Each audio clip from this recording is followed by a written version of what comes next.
Welcome, everybody. My name is Craig Pera, and you are listening to Sex Afflictions and Porn Addictions. I am the founder of the Mindful Habit System, and for the past decade, we've been helping men elevate and transform into healthy, sexual, strong, confident leaders.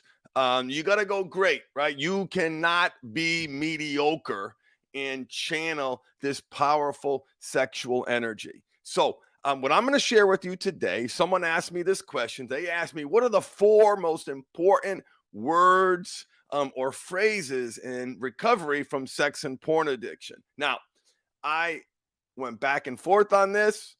I've struggled with exactly how to rank them, but I finally landed. And let's jump in. Let's be efficient. Your time is valuable. If you're listening live, thank you for joining me. Put some questions in the chat as we're talking. I will answer them at the end. So, number 4, as the most important word, this is the phrase, but I'm going to include this one. Number 4 is healthy sexuality. Okay. As you probably know, if you've been listening to this channel, the experts are still have no idea what to call this and how to treat it. Let me just give you a quick example, quick rundown. The American Psychiatric Association studied this issue for 5 years, and there was so much controversy around calling this an addiction. It was one of the most hotly debated issues of our time. There was so much controversy in that treatment modality and philosophy, they removed it from the appendix. Okay. The World Health Organization, I think it was 2018, 2019, had an opportunity to include the phrases sex addiction and porn addiction in the ICD 11, the International Diagnostic of Statistical Codes. I butchered the abbreviation. They rejected it. They studied that issue, they rejected it, and they found that that was not helpful. So what they did is they called it obsessive compulsive sexual behavior, and more like an OCD type thing. So anyway, there is controversy. Well, screw the controversy. Whatever the controversy is, you must create healthy sexuality. And what that means is there is an identity. Identity means not just your habits, because you can perform good habits and feel good about yourselves and deep down inside still think you're a worthless piece of shit. So you've got good habits, but shitty belief systems. Okay. We want to create an identity around healthy sexuality. And what does that mean? Right. And listen, it cannot be just about not doing something. There are too many people who are obsessing on the break a habit part of the equation, and paying very little mind to the make a habit part of the equation. So, what is the identity of a healthy sexual male? Obviously, that difference for everybody, but when I think of my clients and what their goals are and what my challenges were and the man that I want to be, he is mature.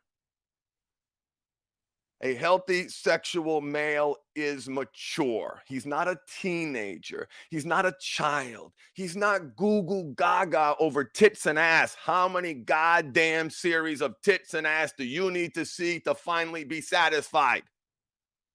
It is a cup that will never be filled. He's freed himself from the cult of beauty in the ever-evolving smut-filled high fructose porn syrup. The client gave me that. I love it. Thank you, client. High fructose porn syrup garbage. The articles about the outfits, the look at my dress, and all the like the TikTok and the Instagram and these models filtering you to their OnlyFans page, filtering you to pornography. It is a very mature industry. It is evolving industry, and there are too many men stuck thinking they're expressing themselves, thinking they're having fun, but deep down inside, they are trapped by the cult of beauty. Whenever they see someone attractive, they get sucked up into the undertow. Now, listen, a healthy sexual man notices beauty. He's not blind. He notices beauty. He sees it, but it doesn't consume him. It doesn't knock him off his game. He's not drooling like a little child. he notices and he gets back to doing what's important, what's in front of him. If he's at the beach, his daughter would be proud of him, right? Any of you guys got teenage daughters?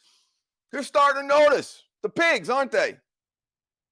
They notice the fixed gaze. They notice the men, looking at them with those leering eyes. A healthy sexual man, if he was at the beach, his daughter would be proud of him. Proud of him.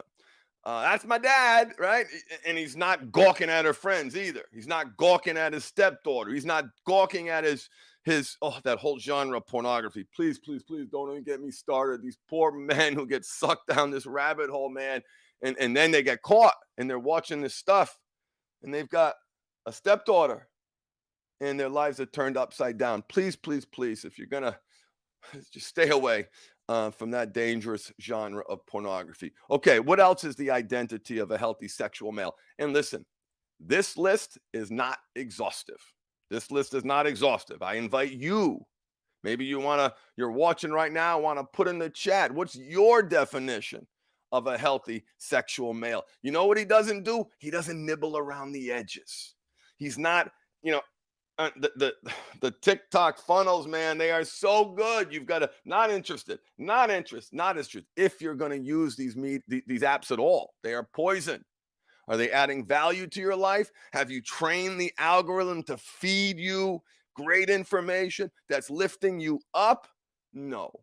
You may not be looking at porn, but you're looking at porn. You're oogling, you're objectifying, okay? A healthy sexual man is a man of integrity. He honors legacy. He's proud of the man that he's become. And guess what? He's not a prude. He's having great sex with his partner. Great sex. That's the identity of a healthy sexual male. At least part of it. All right? All right. Who do we got here? What's up, Iron Marley? Welcome. Just want to say hi to all the people who are watching now. Welcome. So glad you are here. So, the fourth most important word in recovery is healthy sexuality. The third most important word is self-care. Okay, so to break a habit, you have to make a habit. Self-care is almost everything. I wrestled with this one. Is this one 3? Is this one 2? I can't make an argument that is first, and I'll tell you why in a second. So to break a habit, you have to make a habit. Again, back to identity. Okay, the identity of someone who treats himself the way he wants his children to treat themselves. He cares about himself. He's proactive in managing stress.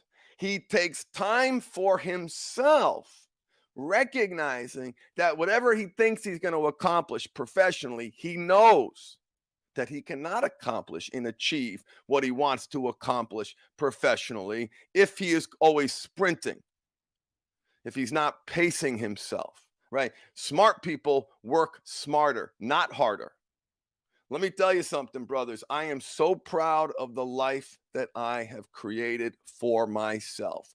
For those longtime listeners of this podcast, know of my medical problems. They are certainly well aware of my mental health problems, and some of those medical problems have gotten worse.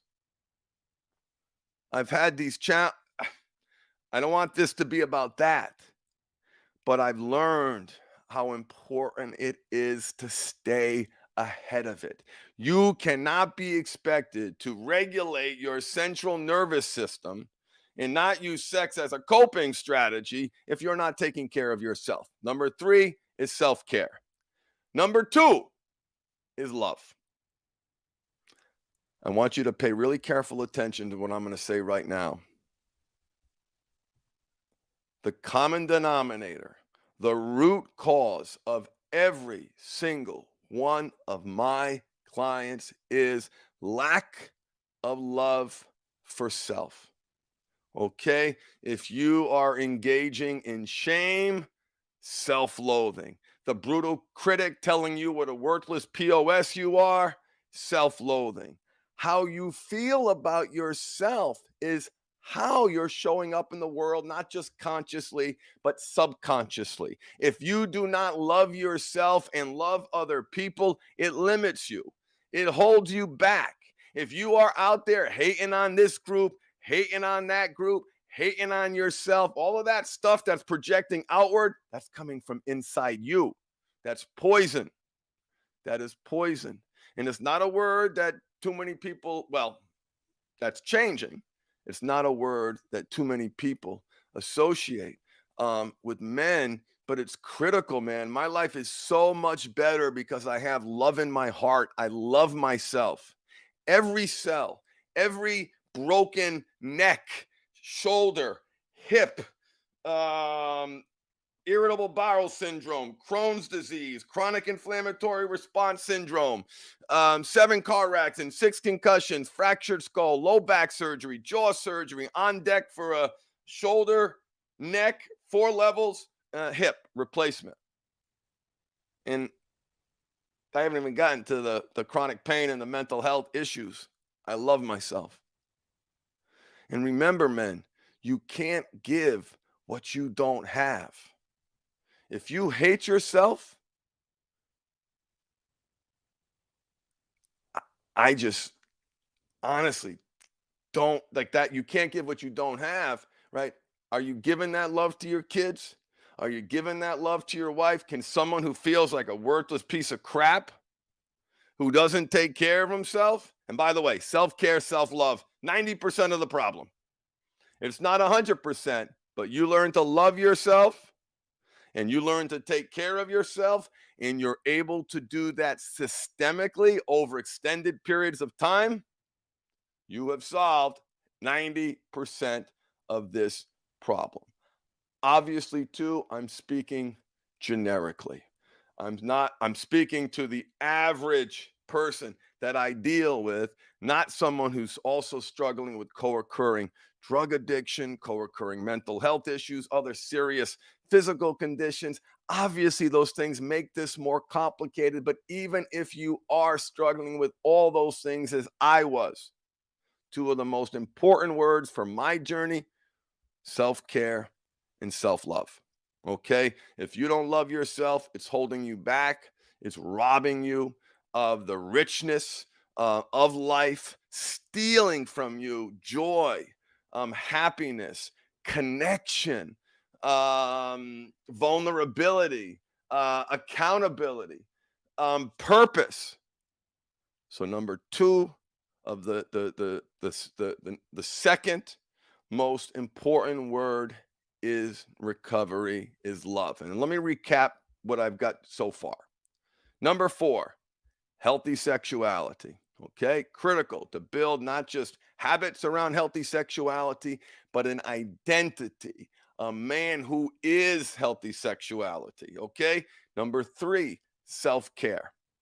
To break a habit, you have to make a habit, and there is no chance that you are going to be able to regulate your central nervous system in a way where you're going to be successful over extended periods of time if you are not taking care of yourself. Okay? And how you're taking care of yourself, don't forget, dads, you're training your children. So if you are grinding yourself into the ground with a boss that hates you and a job that is eating you up and spit, and listen, how many of us are out there? But please, men, do not forget, we are living through the greatest transfer of wealth in the history of mankind. With all these problems out there, that's happening now. There has never been a greater opportunity for you to create the life that you want, that you know that you need to be successful. And if you are in a job where self-care is like, no freaking way, love for self, get out of here, there's no time for that, you're doomed. You're doomed. Find another job. Get a better job. Find a boss that respects you. All right, before I go off on another tangent, 3 was self-care, 2 is love. Common denominator of every client that I have ever worked with in the past 11 years is lack of love for self. The number one word, and this is going to be a bit of a surprise for some of you, And like I said, different days as an attorney, I can argue different viewpoints quite well, but I'm going to go with number one. Number one, the word is safe. SAFE, safe. And let me tell you why. Okay, I'm going to kind of just beeline it right to the issue. Some of you may connect, some of you may not.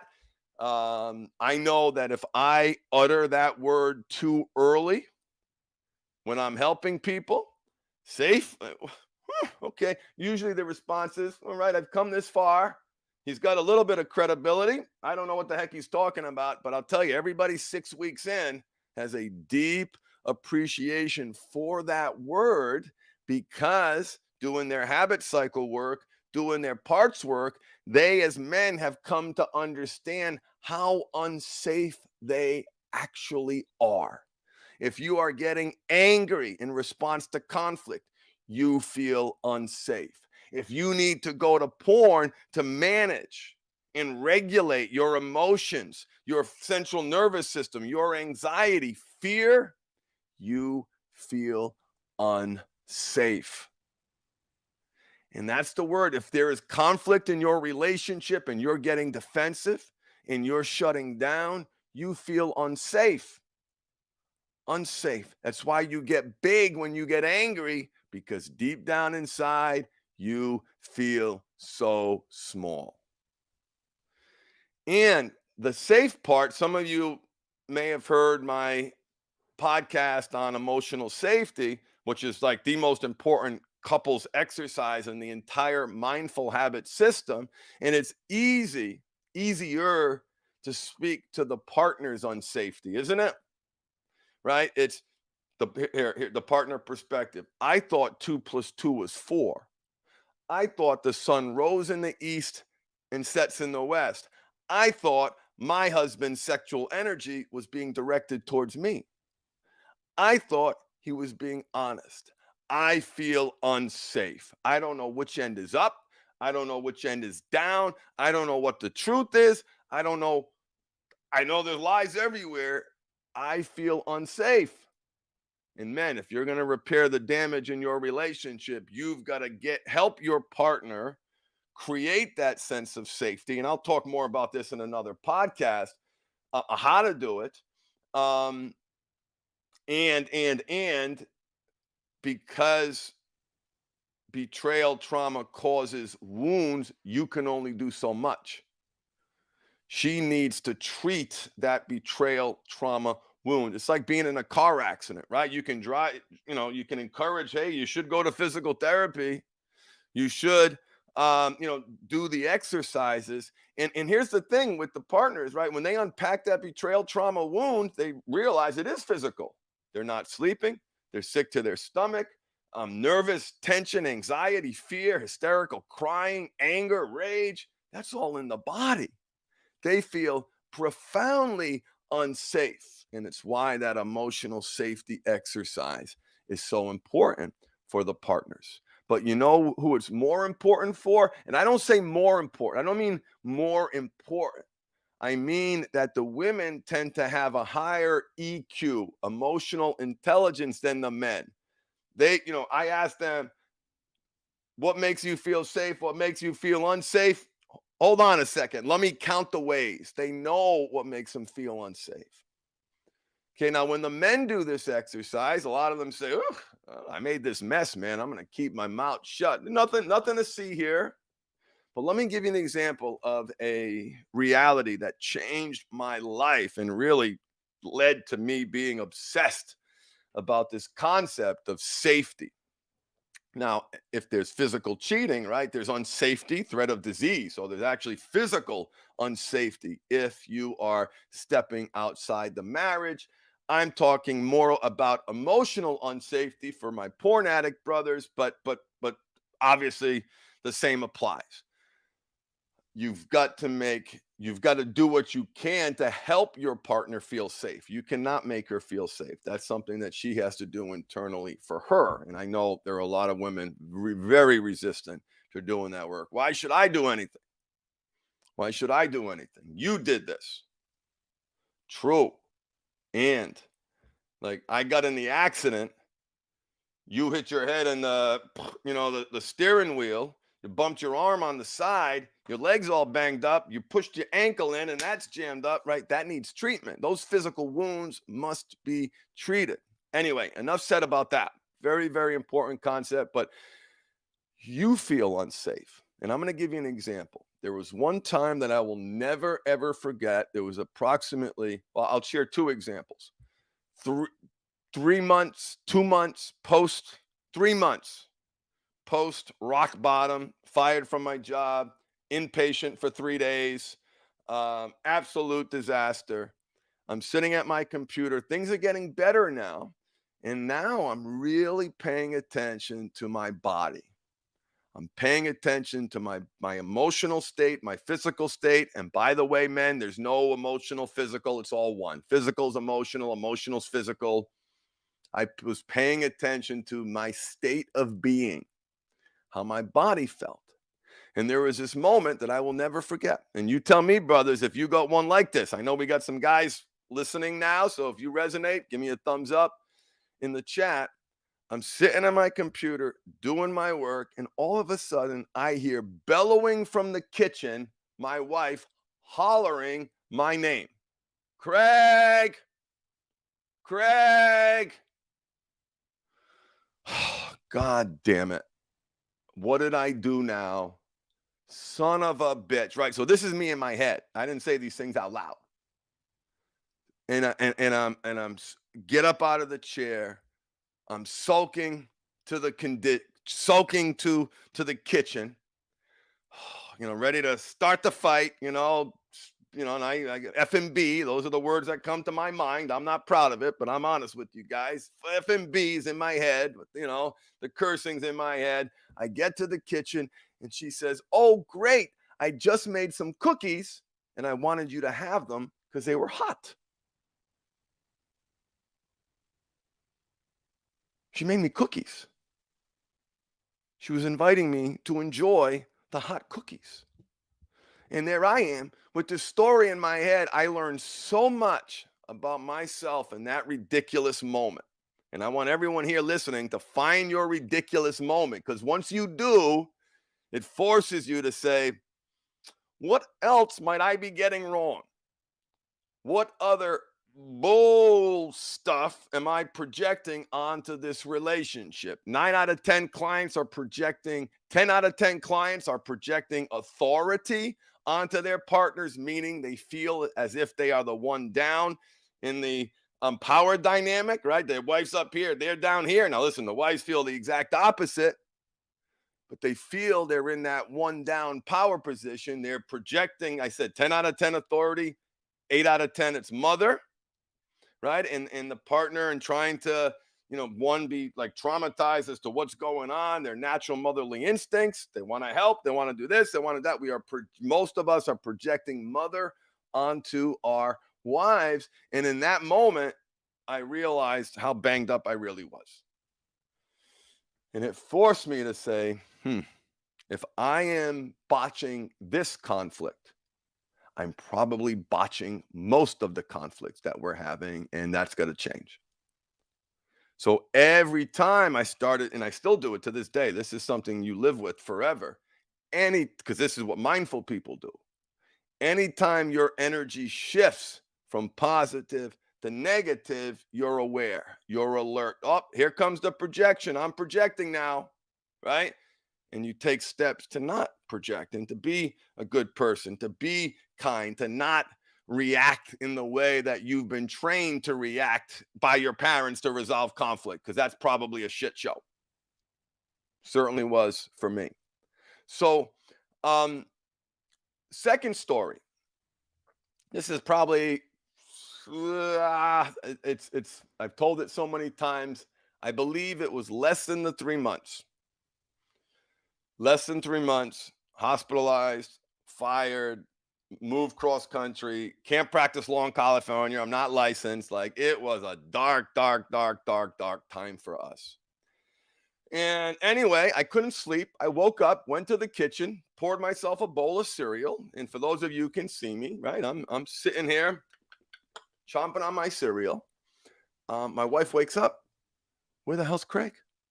because I had disappeared before. That was my MO, right? I would just leave. I'd set up liaison for the path behind our apartment, the garage of our apartment. If there was a way to be sketchy, I found it. And so I disappear. She's like, where the hell's my husband? She wakes up with that kind of energy, disoriented, confused, and she stumbles into the kitchen, wiping the cobwebs out her eyes, and she rhetorically asked the question, like, oh, you're eating cereal. I swear to you, men and ladies who are listening, it was a nanosecond where I am sitting there with a bowl of cereal on my shirt because I'm a slob. The box is right there. The spoon's in my hand. Cereal's probably in my mouth. I say, no. With a spoonful of Cheerios, I look her dead in the eye and say, no, no. And that was another moment where I said, uh-oh, uh-oh. Maybe my reality is not my reality. Or maybe my reality certainly isn't her reality. She asked me a simple question. How many men here have told their partners the stupid lies? Did you take out the trash? Yes. They get home, the trash isn't taken out, right? You've destroyed all credit. Any progress you've made, you've destroyed all credibility. All credibility. Why? I felt unsafe. And it was a hard word for me to get my arms around. But when you start unpacking the training regarding those reactions and why you react that way, you get back to some pretty heavy stuff. The training, the programming, the family of origin. Yeah, John gets it. Bold-faced lie. Nope, no cereal here. My mind goes, bitch, no cereal here. You know, am I eating the wrong? But here was in my mind in that nanosecond, right? I'm eating the wrong cereal. I'm doing the wrong thing. Mommy's going to punish me. I'm going to get in trouble. Her disoriented, confusing energy really startled me. Like, like that part awakens. And brothers, if you aren't doing parts work, you're doing yourself a disservice. I believe that the internal family systems model and the mindful habit system, I'm not going to put myself on that pedestal, but to the extent that we use parts work, that puts us way ahead of the competition, because parts work will be the new gold standard for psychotherapy, addiction treatment. It is most closely aligned with the modular theory of the mind, and it most closely aligns with the reality that a part of us wants to do this, a part of us wants to do that. The book I recommend is No Bad Parts. No Bad Parts by Dr. Richard Schwartz. It'll change you. It'll open your mind to a whole new treatment modality. So back to my story. Both of those two instances, I felt unsafe. I had a part of me that got defensive. I had a part of me where the walls came up and I had to say whatever I was going to say so I don't get in trouble. Where'd that come from? Childhood. Right. And so once I was able to understand that part of me that gets awakened when my wife asks me a simple question, and I can feel it in my body, right? The receipt of the question, the feel it in my body, the automatic thoughts. What happens is those don't go away. Right? People think they go away. Yes, that automatic defense. They think it goes away. Oh, I'm gonna say something to my therapist, and we're gonna have that big moment, and my life changes. Sorry, doesn't work like that. Right? I wish those big cathartic moments in therapy produce long-term change. They don't, not because we're bad, because we're creatures of habit. Once I was able to understand the different parts of me that were taking over in response to different stimuli, particularly negative stimuli, now I was able to take action. Now I was able to use my awareness of my triggers and my thoughts and how those triggers and thoughts were received in the body. Those become the prompts and the cues to do something else. Those become the prompts and the cues to do something else. And that is the reason that I chose safe as the most important word in recovery, because your partner likely has to do some work on herself, because most of the partners come to us with stacked trauma, meaning they have pre-existing trauma that has been inflamed by the lying, by your compartmentalizing, by your lack of empathy, by your hiding, by those secret behaviors. She feels unsafe. And you can't fix that entirely, but there's a lot that you can do to make your partner feel safe. But I say even more important than that, and I by no means am suggesting your partner's safety isn't important, but if you don't do it for yourself, you can't do it for her. If you don't feel grounded in your body, right? If you're still reacting the way you were programmed to react, what's happening? Your central nervous system's getting all jacked up, right? Maybe you act out sexually, then feel shame about it. So you get that whole cycle going on, or you get defensive, or you shut down, or you get angry. Nobody can make you feel anything. Right? And owning that and recognizing that I am control of my actions. I can learn, you can learn to not respond. You can learn to make yourself feel safe. So instead of band-aiding this and giving you some platitudes and turn that frown upside down, even break a habit, make a habit, right? That's like one of these platitudes. It's an important one. To break a habit, you have to make the right habit that meets the right needs. You need to feel safe. You need to not be reactive. You need to be in control. And when you're not in control, you feel unsafe. When you tell the stupid lies to your partners, you feel unsafe. When you react in a defensive position, when she asks you a question, and listen, pretend it's 100 times. Pretend you're angry. But the reality is, you have to make yourself feel safe. So that's why I pick safe. Now, I could have put self-care, self-love as number one, but I wanted to end with a concept that might not be too familiar with you, to hopefully get you thinking about and studying how you are reacting at any given moment. Right? And the lies are safe. Right? The lies are safe. That's a good point. Yeah, safe. There's safety in hiding. And when did you start hiding? When did you start hiding? Have you ever thought about that? Here's this is my compassionate statement. We're going to wrap up in a little bit. So let me know in the chat if you have any questions. This habit, so we learn very little as boys, infants. Rubbing my elbow feels a certain way. Whew, rubbing my privates feels a certain way too.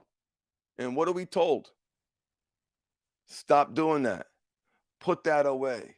Don't be disgusting. Do that in private, right? For good reason, because we have, we are the training around hiding, because our sexual health and body education for most of us was so poor. So we hid, right? We hide. And then what happens? Then we start, then like that morphs into, pre-puberty to puberty. We're not sharing this.